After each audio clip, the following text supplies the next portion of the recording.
Distinguished delegates, citizen members, participants, it is my pleasure to deliver opening remarks on the occasion of the 44th Executive Committee of CityNet. As the Asia-Pacific region continues to urbanize at an unprecedented level, the importance of city-level cooperation cannot be overstated. Cities are the engines of economic growth, cultural exchange, and social progress. Yet, over the past few years, they have faced significant challenges, such as the effects of climate change, resource consumption and demands, and increased inequalities. It is through collaboration and partnership like ours that together we can seek sustainable solutions through these pressing issues. Over the past few years, extreme weather events have become more frequent and intense.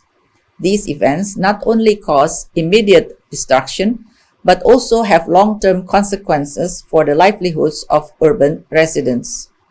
In response to these challenges, CityNet has been at the forefront of promoting climate-resilient urban development.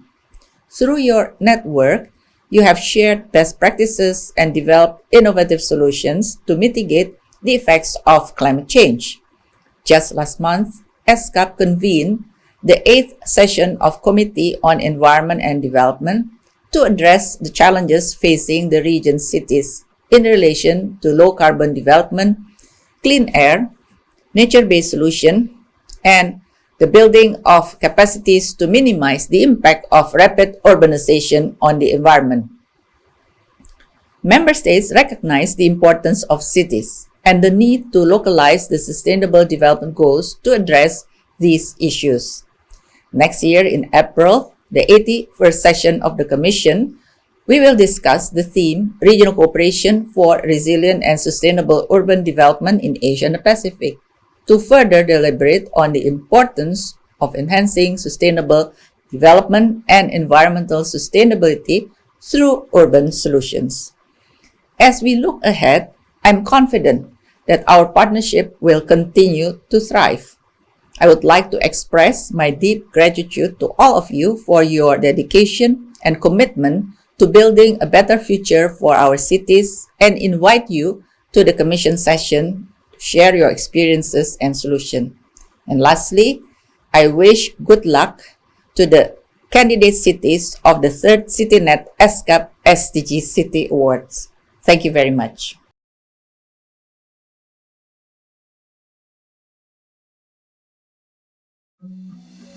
Baguio City, known as the summer capital of the Philippines, is a highly urbanized city in northern Luzon. Situated at 1,540 meters above sea level in the Cordillera Administrative Region. With its cool climate, the city is a major tourist destination famous for its pine trees, mountains, and the annual Panagbenga Flower Festival. As an educational and trading hub, it hosts several top-performing institutions and serves as a commercial center for the Cordillera region. The city is also renowned for its strawberry farms, unique local cuisine, and vibrant indigenous Cordilleran culture. With its rapid urbanization, challenges in land use, zoning, and urban development pressures, the city embarks into crafting a new and advanced comprehensive land use plan aligned with the city vision, Baguio 2043, a livable, inclusive, and creative city, guided by the economic, social, institutional, infrastructure, CCA, DRR, and environmental sectors of the city. The vision focuses on livability, diversity, and inclusivity, and fostering arts, culture, and innovation, and intends to halt urban decay and move the city towards sustainable development and resiliency. Our plan integrates various data sources, including multi-hazard maps, microzonation data, livability index, current land use, and accessibility risk maps. This comprehensive approach enhances village development through strategic land use planning and zoning. This is because the city can only be livable if its barangays attain livability. A digital twin of the city was created, offering 2D and 3D visualizations of its land cover. This advanced model incorporates details such as topographical features, building footprints, structure heights and functions, transportation infrastructure, and green spaces. This sophisticated digital replica is intended to serve multiple purposes in the future, including running complex simulations, conducting in-depth data analysis, and enabling real-time urban monitoring. With the Climate and Disaster Risk Assessment tool, it helps the city analyze the repercussions of climate change and supports the planning framework that guides the city's adaptation and mitigation efforts. Through this analysis, we recognized 5 primary hazards, namely landslide, seismic activity, sinkhole formation, flood, and forest fire. The city is categorized as a high or very high risk area for earthquakes, with seismic risks varying across different villages. Landslides pose a threat, with risk levels ranging from very low to high, influenced by factors such as heavy rainfall, seismic activity, and human interventions. The western flank of the city is particularly vulnerable to sinkholes due to its limestone geology, affecting over 111 hectares and putting existing structures at risk. Flooding caused by heavy rainfall and river overflow is a concern in many areas along the city. It is also projected that with climate change, one or more of these hazards will be exacerbated. Forest fires are a natural part of the city's ecosystem, particularly beneficial for its pine forests, which rely on low-intensity fires for regeneration. However, they can also pose significant risks, especially if this is brought about by human action. Baguio faces cascading hazards, exemplified by scenarios such as earthquakes triggering landslides or typhoons causing floods in red areas, classified as very high risk. The city's emergency preparedness is further complicated by accessibility challenges, as shown in accessibility risk maps. These maps highlight red areas where emergency response times exceed the minimum threshold indicated by red zones. In addition to these hazards, data from the Mines and Geosciences Bureau located local inactive fault lines in Baguio. These faults were included in the analysis of the city's hazard and risk maps. In the realm of urban planning, while microzonation, carrying capacity, and livability index are crucial, view cone analysis stands out as a significant consideration as well.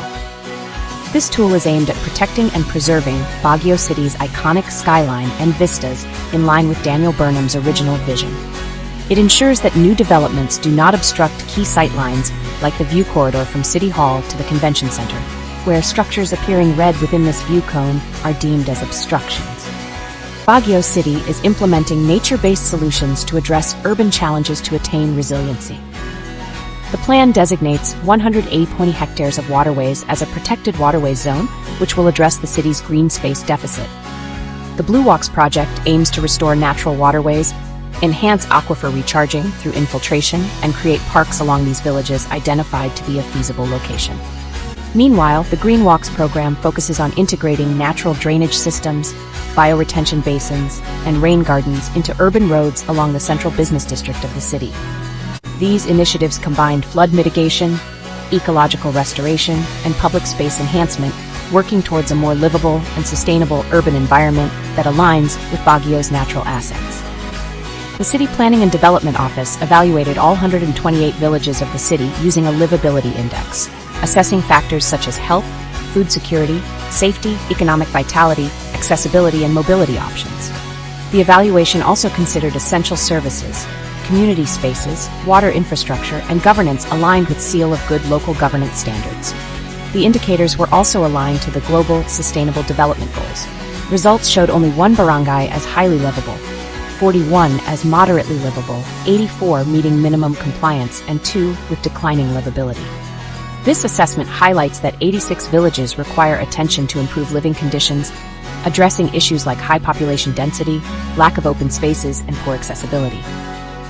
Our city faces significant urban development pressures. With a growing population, despite decreasing population growth rate, it has a tourist population 4 times that of residents and still growing. The city has reached its carrying capacity threshold in many fronts, necessitating careful management of resources for residents and visitor numbers. Urban composition ideally should be 25% built-up area and 75% open in green spaces. But with increasing population, housing demand and need for urban services will continue to grow. To address this, the city is embarking on an ambitious goal, that is to limit horizontal expansion and promote urban greening projects and vertical growth and transition to high-density living and compact urban design. Improving barangay livability will be the starting point to high-density objective. To a more sustainable, resilient, and creative Baguio for its stakeholders, this is the long-term plan of Baguio City.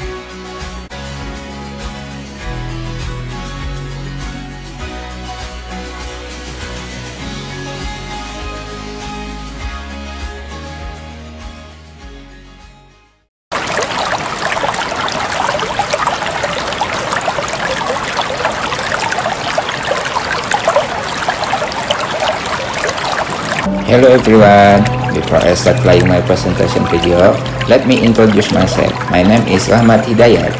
I work at the Water Resources and Highway Department of Bandung City, Indonesia. Okay, I will start my video presentation about arranging the spring conservation area into a public space in the city of Bandung. Our main theme include urban planning, water and sanitation, and environment and resilience. Some of the sustainable development goals in this initiative are: 1. Goal 6. Ensure availability and sustainable management of water and sanitation for all. 2. Goal 9. Build resilient infrastructure, promote inclusive and sustainable industrialization and foster innovation. 3. Goal 14. Conserve and sustainably use the ocean, seas, and marine resources for sustainable development. 4. Goal 15. Protect, restore, and promote sustainable use of terrestrial ecosystem, sustainably manage forests, combat desertification, and halt and reverse land degradation, and halt biodiversity loss. Springs are a natural condition where groundwater flow out of an aquifer to the ground surface to become a source of clean water that is useful for human life. The water source that comes from this spring is water that is suitable for consumption because it has undergone natural purification. Apart from that, springs are also usually used by various water-based companies to obtain a supply of water suitable for consumption. Bandung has an area of 16,731 hectares, with a population density of 2,527,854 people. Of the 167 springs in the city of Bandung, now only around 67 remain. The loss of spring is caused by several things, most often due to land conversion for development. Since 2022, we have succeeded in arranging several springs. We did the arrangement by making a garden and several ponds. The location for the spring arrangement that we have carried out are Bukatana Spring, Bakantarap Spring, Ciraga Spring, Cikendi Spring, Talaga Citalaga Pasir Spring, Sekemala Spring, Cigagak Spring, and Cilameta Spring. Apart from the people of Bandung City, in general, the Bandung City government has also been greatly helped by the arrangement of the spring because it increased the happiness index of Bandung City residents and add new public space in Bandung City. The happiness index for the city of Bandung that was last surveyed was 75.1%, very happy category. The area of green open space in Bandung City reached 2,048.97 hectares, or only 12.8% of the area. Meanwhile, according to the law on spatial planning, the proportion of green open space in a city is at least 30% of its area.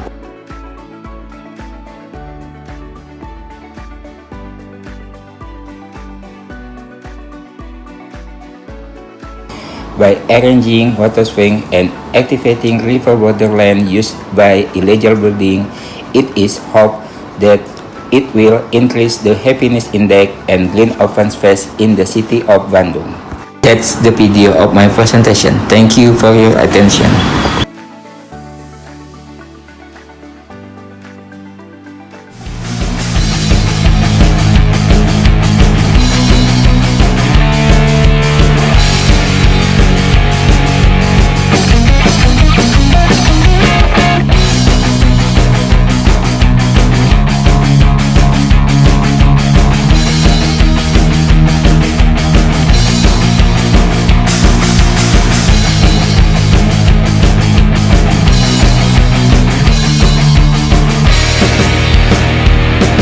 Young City Creator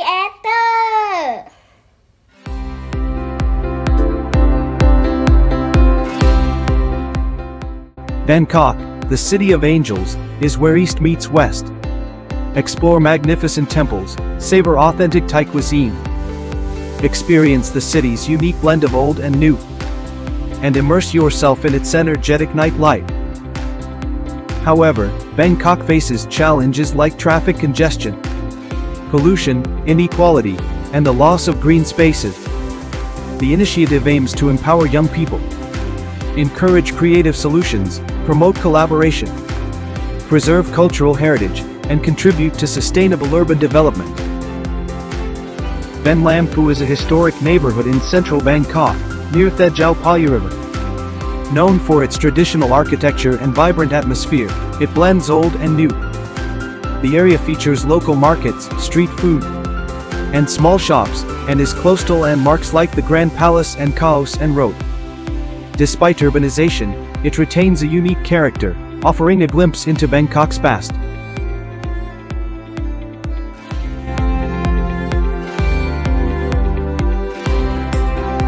SDG 11 make cities and human settlements inclusive, safe, resilient, and sustainable. The goal is to improve the quality of life for all, especially in urban areas, ensuring everyone has access to essential services, opportunities, and a safe environment. The Young City Creators Initiative in Bangkok empowers youth to shape their cities, addressing SDG 11, sustainable cities and communities. By involving young people in urban planning, the initiative fosters inclusivity, resilience, and cultural preservation. This participatory approach ensures diverse voices contribute to safer, more sustainable, and culturally rich urban spaces, while also promoting active citizenship and sustainable practices, supporting national SDG goals.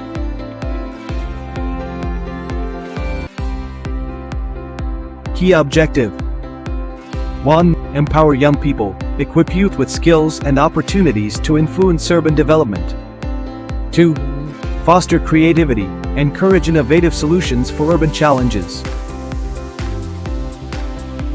3. Promote collaboration, facilitate design processes that engage youth, communities, and planners. 4. Preserve cultural heritage, integrate cultural heritage into urban projects. 5. Create sustainable cities, support resilient, eco-friendly urban environments. The program starts with a youth art contest themed My Beloved City, Bangkok, and continues with workshops on improving public spaces in Bang Lam Phu. Baseline data collection tracks knowledge growth and attitude changes among participants. The Young City Creators Initiative engages Bangkok's youth in urban planning, making the city more inclusive, resilient, and culturally vibrant. By involving young people in urban design, it preserves Bangkok's heritage while strengthening community pride and connections. This approach builds skills in young participants, preparing them as future leaders in sustainable urban development and creating a more equitable, sustainable Bangkok for future generations.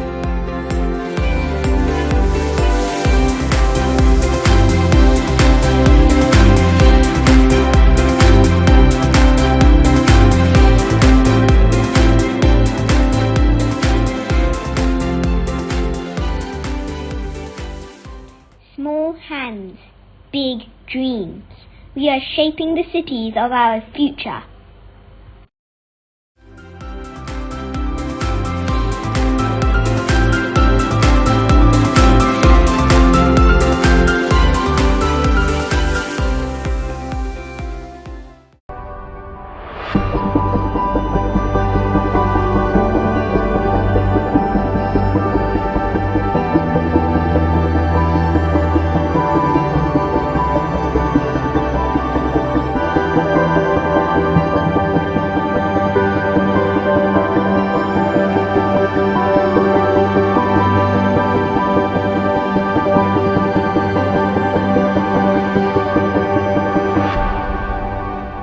Jakarta, Indonesia's capital, is a home for more than 10 million people, but its geographical location, close to the coast, with multiple rivers flowing through it, makes Jakarta especially vulnerable to climate-related issues, particularly flooding.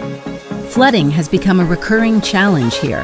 Heavy rains and rising sea levels threaten the city's infrastructure, displacing residents and disrupting daily life. To address these challenges, Jakarta has developed an advanced flood control system using a machine learning model and the Internet of Things. This modern approach allows for real-time data collection and analysis, helping authorities make faster, data-based decisions.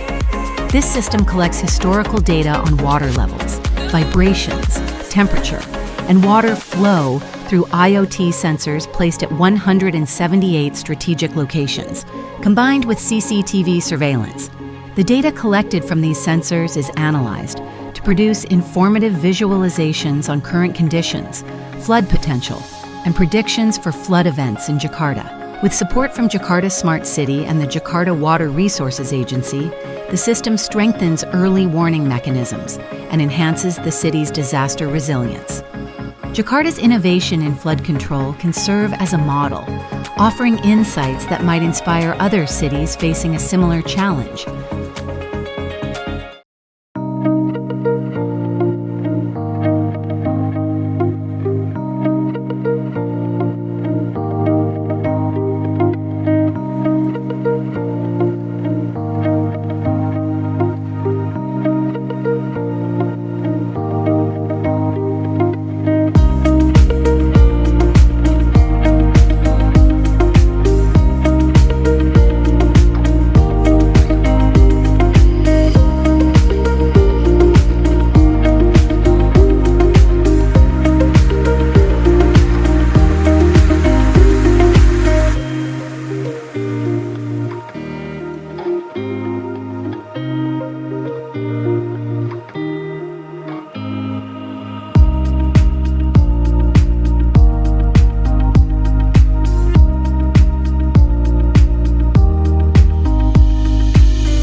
heart of Kuala Lumpur's public housing, effective waste management paired with financial strain on residents pose significant challenges.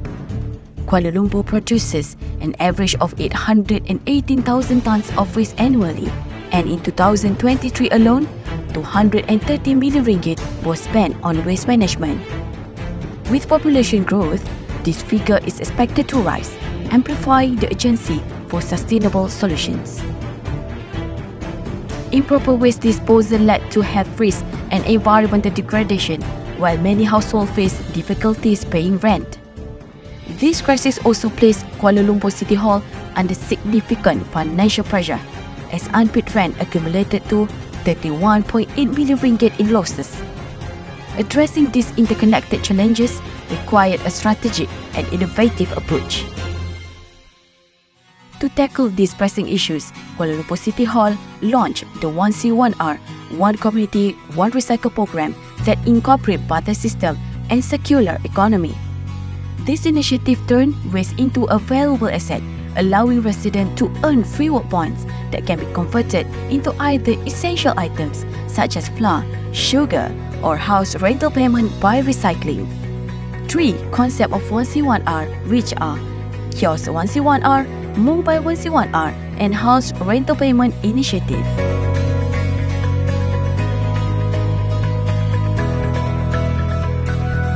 Collaboration with corporate sectors such as Berjaya Enviro Park Sdn Bhd and Fat Hopes Energy Sdn Bhd made this innovative solution a reality. With this collaboration, Kuala Lumpur City Hall has developed 1C1R application to facilitate transactions for One Community, One Recycle program that can ease the communities. From 2020 to 2024, the program's impact grew significantly. Participation rose from 127 households in 2020 to 15,432 by 2024. Collectively, residents recycle over 208,000 kilograms of materials, reducing waste and enhancing the environment. Apart from that, from this program, the communities managed to pay their house rent in total about 33,000 ringgit. Residents reported financial relief from rental deduction and a newfound sense of pride in maintaining their environment. The program strengthened community bonds and promoted recycling practices. Before 1C1R, paying rent was stressful, shared one resident. Now, every bottle and a piece of paper they collect helps them to support their family. Our community has never been more united.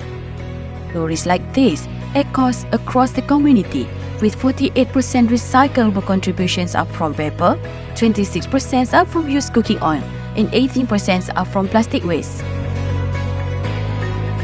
The 1C1R program represents more than recycling.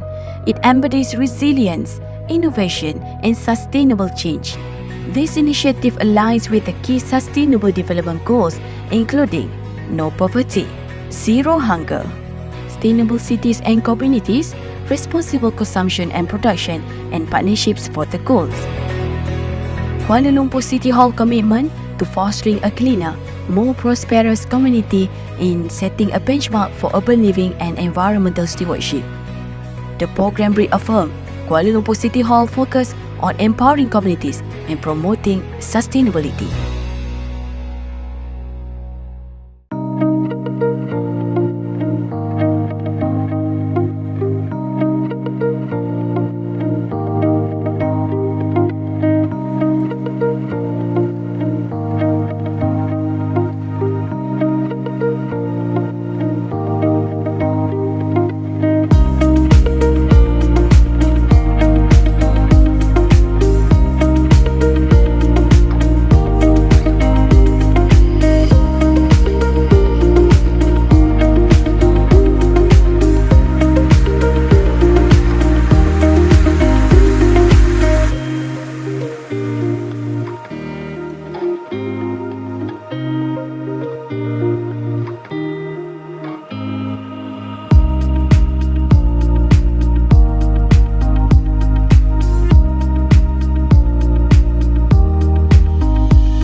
Moratuwa is a suburban city 19 kilometers south of the commercial capital. It covers an area of 23.4 square kilometers and has a population of over 200,000.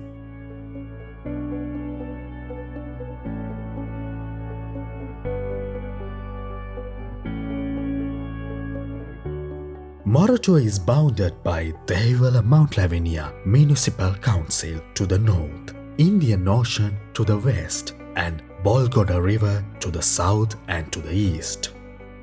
Over the past decade, solid waste management has emerged as a significant challenge for the Moratuwa Municipal Council.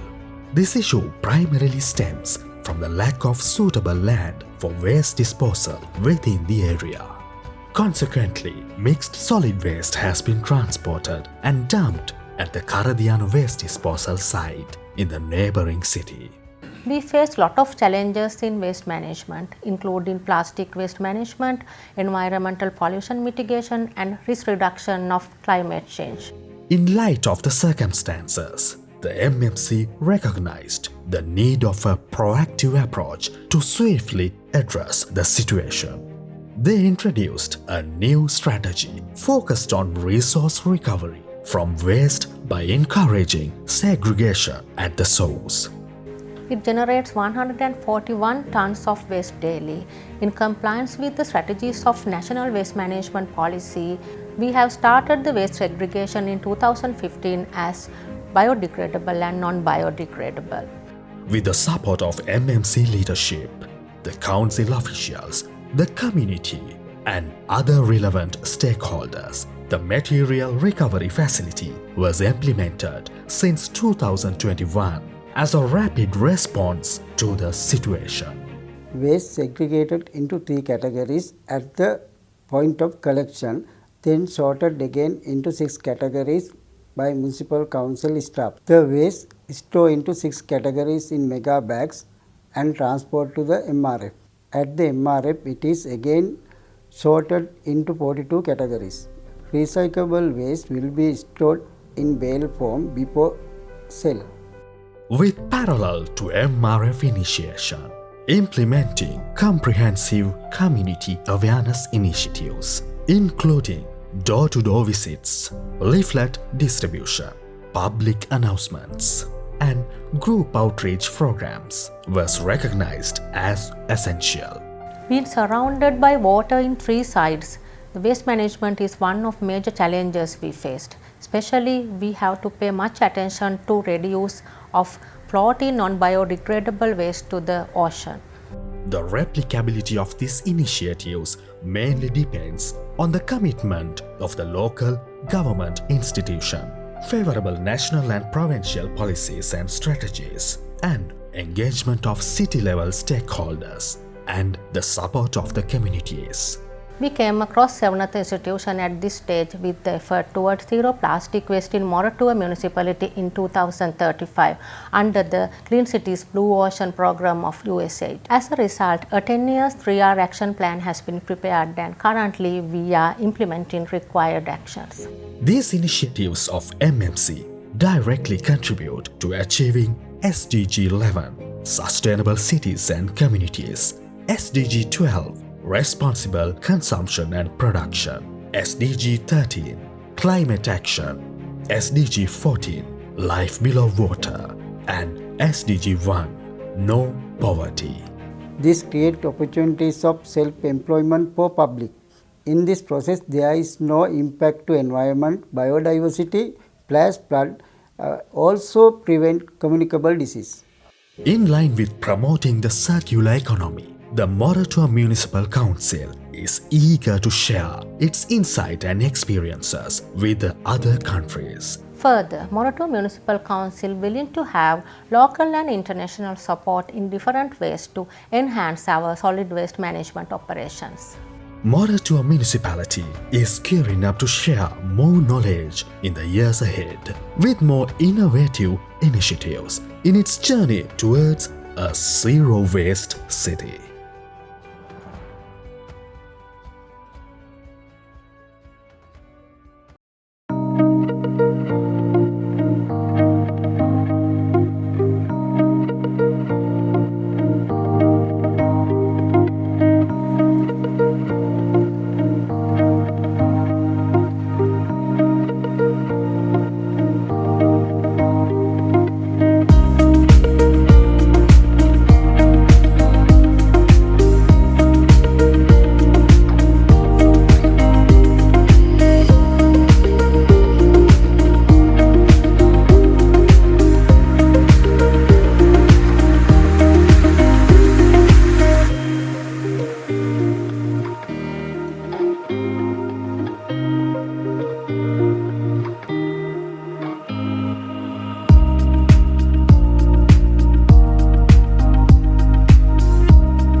Welcome to Semarang City, one of the major cities in Indonesia, covering an area of approximately 373 square kilometers with a diverse landscape of highlands and lowlands. With a population of over 1.8 million people, Semarang still has 4,165.4 hectares of rice field and plantations, representing 11% of its total area. However, the city can only meet 15% of its food needs, posing a challenge to maintaining food security with limited agricultural land. Since 2016, Semarang has initiated an urban farming program as a strategic solution for achieving sustainable food security. The urban farming program in Semarang started by providing seeds, mentoring farmer groups, and developing cultivation methods such as hydroponics, vertical farming, and family gardens. The COVID-19 pandemic in 2020 further encouraged people to embrace urban farming as a way to address food access challenge during difficult times. Urban farming has since become not just an alternative food source, but also a way to strengthen local food security by involving communities, schools, and other stakeholders. Semarang City has 4 main urban farming programs supporting its vision for food security. Let's explore them in detail. Perdu Semerbak, or the Integrated Agriculture Village with 1,000 polypets, chickens, and rabbits, addresses the challenges of limited space and water scarcity, especially in coastal areas. With polypets, residents can grow crops in small spaces. They also raise chickens and rabbits as protein sources. This program, supported by the Semarang Agriculture Office, involves multiple stakeholders, including communities and schools, and has successfully improved both production and farmer welfare. Gerimis-Lur, or the Drink Milk and Eat Eggs movement, was launched in 2016 and continues today. This program supports local farmers by facilitating the distribution of milk and eggs from their livestock. It also promotes balanced nutrition among children through school campaigns, helping both the local economy and public health. Little Farmers and Young Farmers are programs introducing urban farming to the younger generation. In 2023, this program was successfully implemented in Semarang's more than 30 schools. Each school develops an agriculture program according to its potential. Creative planting competitions and farmer ambassador training are also held so that students can play a direct role in maintaining food security in their environment. The Organic Certification Program encourages farmers in Semarang to produce healthier, higher-value crops. The Agriculture Office collaborates with the Organic Certification Institute to provide training, mentoring, and certification for farmer groups practicing organic farming. Organic rice produced through this program not only supports public health, but also increases farmers' income, promoting their welfare. The urban farming program in Semarang City has had a positive impact on many groups, involving over 36 farmer groups, women farmer groups, and 16 community welfare groups or PKK across the city. This success creates opportunities for replication in other urban areas, especially in limited space optimized through hydroponic methods or budidambar, or integrated fish and plant cultivation in buckets. In addition to the 4 flagship programs, other initiatives include Gemas Bun, or the movement for consuming Indonesian vegetables and fruits, Tancap Bang Tani, Baita Mesem, Hydroponics Go to School, Pasar Tani or Farmers Market, and Outstad Lampu Mark. By 2023, urban farming production in Semarang had exceeded 7 billion Indonesia rupiah. This effort not only strengthens food resilience but also helps households save up to 120,000 Indonesian rupiah per month. With support from CSR funds and a government budget allocation of 546 million Indonesia rupiah, urban farming is continuously promoted to enhance food security in the city. Majelis Bandaraya Subang Jaya, also known as Subang Jaya City Council, SJCC, has integrated WhatsApp Business to improve public services, making SJCC the first local authority in Malaysia to adopt this technology. Verified by Meta, MBSJ's WhatsApp Business began on April 26, 2024, as a means to streamline communication, boost transparency, and increase efficiency for residents. Economic growth, SDG 8. Thor targets achieved.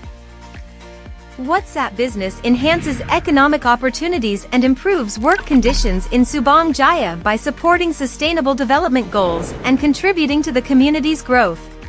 It assisted the council in collecting tax arrears totaling $11 million in 23 and 2024. The cost-benefit analysis ratio is 88.22, whereas return on investment is almost 60,000%. Infrastructure and Innovation, SDG 9. Target achieved. WhatsApp Business helps SJCC provide residents with quick, easy access to city services such as waste collection and road maintenance. This digital shift aligns with goals to foster sustainable urban development. It's also creating a medium to collect and extract SJCC's customer phone data centrally. Accessibility and Inclusivity, SDG 10. Target achieved. The platform provides essential services in accessible formats, enabling people with disabilities, including the visually and hearing impaired, to receive critical information and make payments online, reducing the need for in-person visits. Sustainable Communities, SDG 11. 2 targets achieved.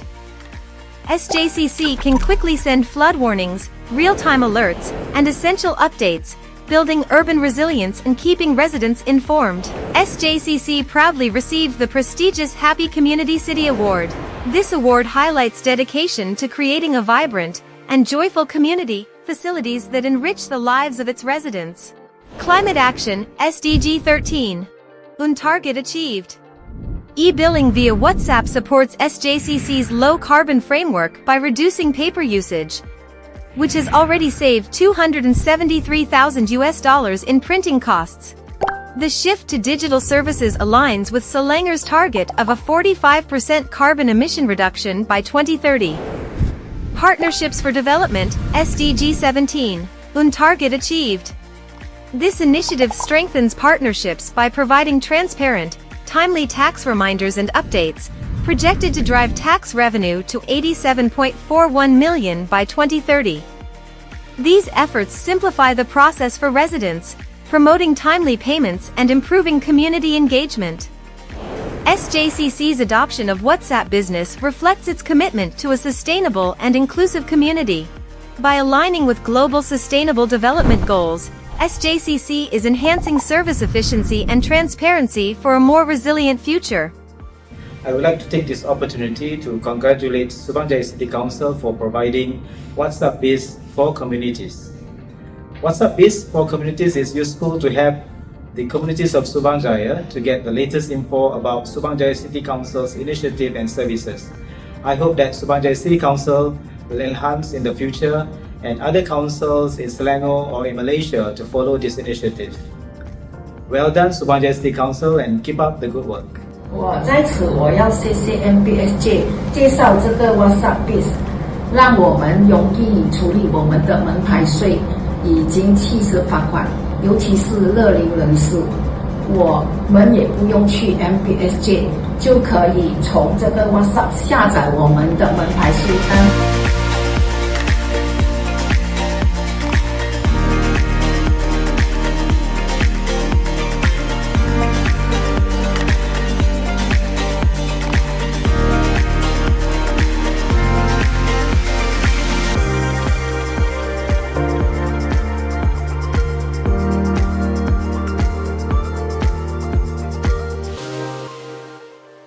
Thank you for supporting these initiatives as we work together toward a better tomorrow.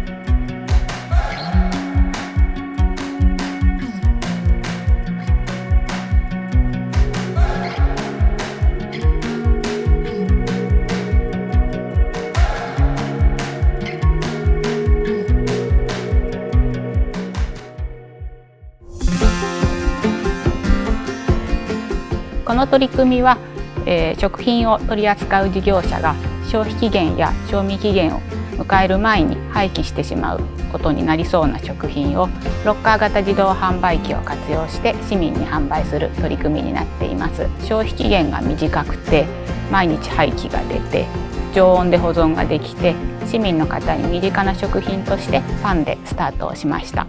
事業者が設置したロッカーに近隣のパン屋さんが営業時間終了後にその日の売れ残ったパンを入荷して割引で販売しております。今回の取り組みは事業者による廃棄物の削減と CO2 の排出削減を目指しています。また SDGs ですとか脱炭素について意識の醸成や行動変容を目指したいというふうに考えています。年間30トンの廃棄物の削減と年間120トンの CO2 の排出削減を目指しています。こちらの SDGs ロッカーの設置拡大と利用の促進を進めておりまして、現在横浜市営地下鉄関内駅の SDGs ステーションのほか2カ所に設置しています。推計になりますけれども、1月から8月までの間に約 2.3 トンのパンを救うことができました。またこれにより 8.9 トンの CO2 の排出削減につながりました。テレビや新聞、ウェブメディアに多数取り上げていただきましたので、国内外の企業や自治体から問い合わせをお受けしております。一つの契機といたしましては、コロナ禍で注目をいただいて、我々としては非接触での販売の取り扱いというものを取り組んだ結果ですね、その後パン屋さんの工場の前でですね、B 級品取り扱いされているということが分かりましたので、今回横浜市さん、横浜市交通局様と連携してですね、この場所を借りて今年1月からスタートいたしました。また今パンだけの取り扱いですけれども、今後はパン以外の取り扱いも拡大していきたいと思っております。パン業界というのはですね、ちょっと食品ロスが多い業界で、毎日職人が丁寧に作ったパンがですね、ちょっと大量に捨てられているという形がありまして、そのゴミが削減できたらなということでちょっと参加させていただきました。ゴミがですね、今まで45リッターのゴミ袋で2袋ぐらい入れてたんですけれども、それがまず1袋に削減できたということと、SDGs のロッカーを通してですね、お客様が回る、要は幻のロッカーと言われているぐらいで、買えない方がですね、実店舗に来ていただけたりとか、逆にそこの SDGs のロッカーで買われた方が美味しかったから実店舗に来ましたというパターンがあったりとか、従業員の方もですね、働き方改革ではないですけれども、1時間ロッカーに入れたら帰っていいよという形で1時間早く帰れるということで、従業員もやる楽しみを覚えているということで、願ったり叶ったりでいい形で動いていると思います。はい、1回だけ買ったことがあって、でその時にすごく美味しいパンだったので、時間と販売で残ってたら買いたいなって思って、で今日はすごくたくさん残ってて、もうなんかいろいろ選べて、いいのが買えたんで、また利用できてよかったなって思います。時間帯がこの時間でパンが買える、パン屋さんって早いので、この時間帯でパンが買える、売り切れてなくっていうのはいいです。